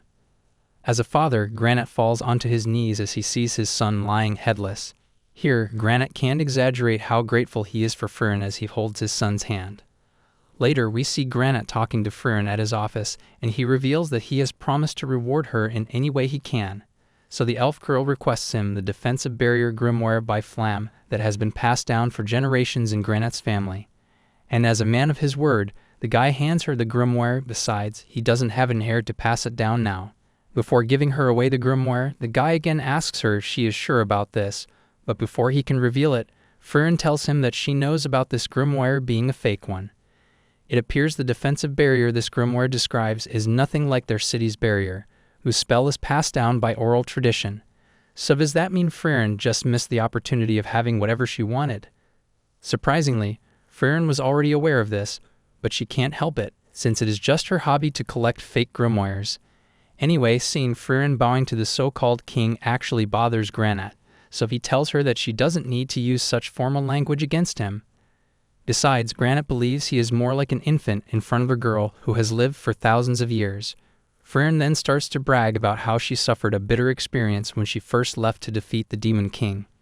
Friern then interrupts and reveals that Hyder also said that in the royal capital, looks like disrespecting nobility is punishable by death, and at one point, Himmel and Eisen were actually near to getting executed for speaking casually to the king. Friern can't forget that time when Himmel was screaming and crying because all of his heroic dreams were about to execute along with him. Well, that gives Stark a goosebump because back when Granite was tied up, he did warn the kid to stop talking so casually with him, as it is a serious crime in this town. So to make up for it, Stark starts to act all jolly with his majesty. But that's when a guy pops up behind him who is holding a pickaxe.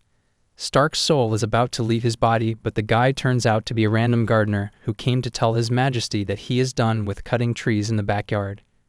Granite seems to be in a pretty good mood for a guy who found his son's body moments earlier. The guy reveals that he only threatened Stark that time so he could have run away. In this town, no one is going to be thrown in prison just for speaking casually, therefore they all should feel at ease. However, it's too late because Stark is already in despair after seeing that gardener. Bro is not even breathing at this point, so Friern carries that guy as they are about to leave. Before they leave, Granite reveals that he has informed the town about Aura's defeat, and his people are insisting on honoring the heroes. Therefore, he wants Friern and her mates to stay a bit longer till the celebration. Later that night, while Friern and the group are feasting and having fun, Granite is in his room all alone and staring at his brave son's photo. and until Stark gets healed properly, the group decides to stay here. Fern even helps the locals in recovering the damages that were made during the battle. Later, Granite again invites the heroes to his mansion and gifts them warm clothes for their journey ahead. They even join the funeral of the fallen soldiers and pay their respect to them along with Granite and basically the whole townsfolk.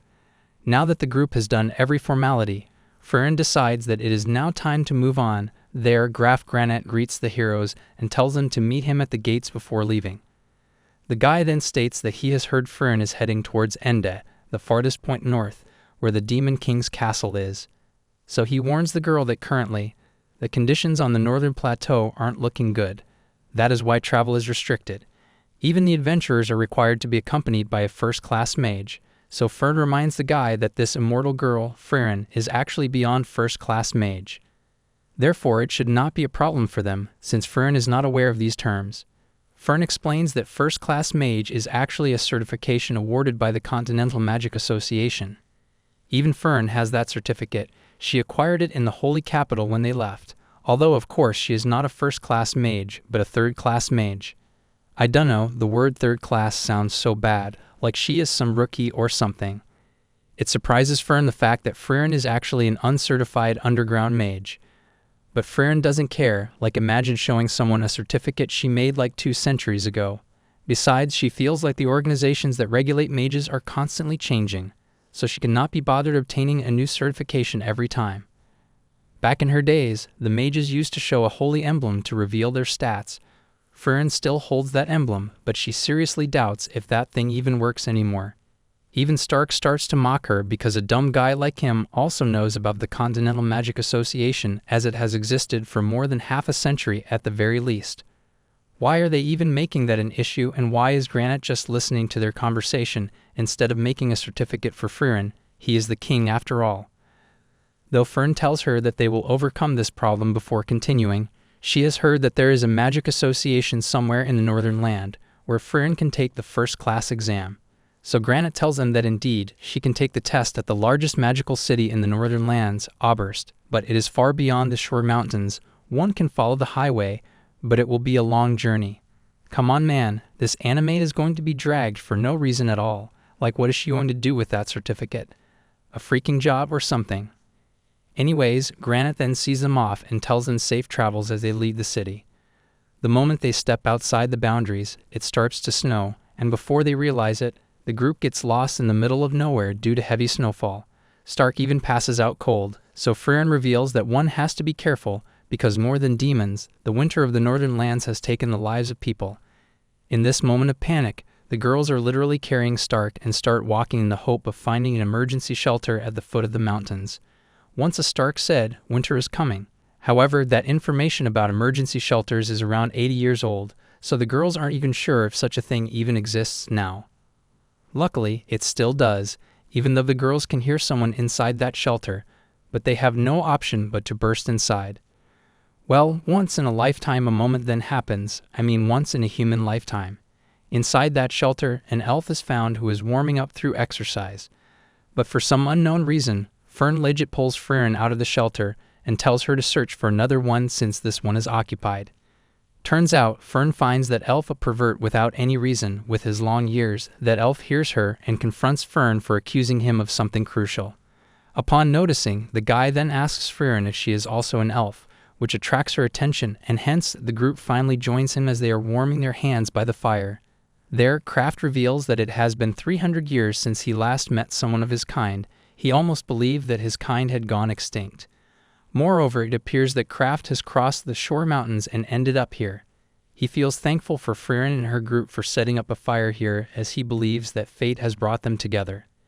It appears that Kraft is actually a monk, but never mind him because Stark starts to get colder. We then dig into the mind of Stark, who is floating in the middle of nowhere, and sees a huge jumbo berry special that Eisen is flying towards him. But before he can get his hand on that finest dessert, Stark wakes up right next to Kraft. It takes him some moments to realize that he is actually sleeping right next to a total stranger. Turns out, Kraft was legit warming Stark up by hugging him so tightly and transferring his body heat. It freaks the boy out, although Stark does mention the fact that Kraft has a fine body. Yeah, I won't be surprised if Stark and Kraft end up together. And with this fine body, Stark is pretty sure that this guy must be a strong and famous monk. But the guy ignores him and tells him to rest while asking Fern and Frieren to help him bring in food supplies as his wagon and cargo are nearby. But he forgot to mention the fact that his wagon is buried 6 feet under the snow. Is it me? Or Kraft is being way too nice as he keeps mentioning how thankful he is for having these girls assist him. Anyways, since Frieren is familiar with this place, she knows for a fact that they are stuck here because crossing the shore mountains in this condition is nothing but suicide. Out of the blue, Kraft then asks Frieren if by any chance she has any idea who he is. After she says no, Kraft says, "Us bro," because even he has no idea who she is. Now that the group is stuck, they actually start to spend a great time with Kraft, who teaches Fern and Stark the basics of survival. The group starts to look more like a family now as they all pray, eat, sleep, hunt, and repeat. And before you could know it, 6 months pass by. Once again, Kraft starts to brag about how he easily bore the last 6 months because of everyone. The guy then hands Frieren a handmade wooden locket and tells her to give it to Fern. Looking at her being pious, Kraft gets the idea that the girl must have been raised by a priest or something. It impressed him that Fern never forgets to thank the goddess and always feels grateful no matter what the situation is. Seeing the man dragging religion, Frieren asks the guy if he believes in goddesses, and judging by her question, Kraft gets the hint that Frieren doesn't. Basically, Frieren has been living for like an eternity now, and the fact that throughout her lifetime, the goddess of creation never showed herself made her doubtful of the existence of goddess. Shockingly, Kraft actually mocks Frieren that she is too young. Even he used to think that way too. However, something happened and now he believes in the goddess from the bottom of his heart. Furthermore, he reveals that everyone who knew of his righteous triumphs has died, so now when he dies, Kraft believes that he will go to heaven and the goddess will praise him and will say, "Well done, Kraft. You have lived a fantastic life." And until that day comes, Kraft will always be a believer and shall do good deeds for the sake of his acceptance in the afterlife. He seriously hopes Frieren understands what he means because it is too cruel for the path her life took to not be remembered by anyone. Besides, they have lived a long time to get to this point. Kraft then tells Frieren that she should tell him more about her life, while he would do the same to understand each other's point of view. Plus, if she does not believe in the goddess after knowing his life story, then he will start praising her instead. We then see a glimpse where Hyder donates a great amount to the orphanage just because he was an orphan too. But the real reason behind it was that he expected the goddess to praise him for living a pure and proper life. And in the middle of the conversation, Hyder asks Frieren if she ever had someone who praised her because she doesn't seem to believe in the goddess. At that moment, Hyder said the same thing as Kraft, that if she tells him about herself, then he might praise her instead. At that time, Frieren tells Hyder that she has not done much with her life yet to be praiseworthy.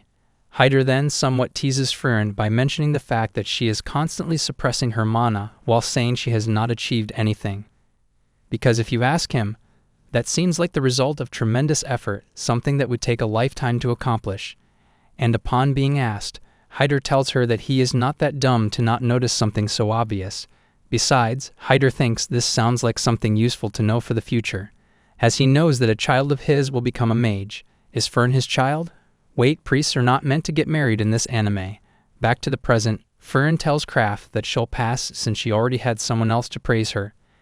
It actually brings a smile to Kraft's face, and he tells her to cherish such people. However, Frieren sadly tells him that the person who used to praise her is in heaven now.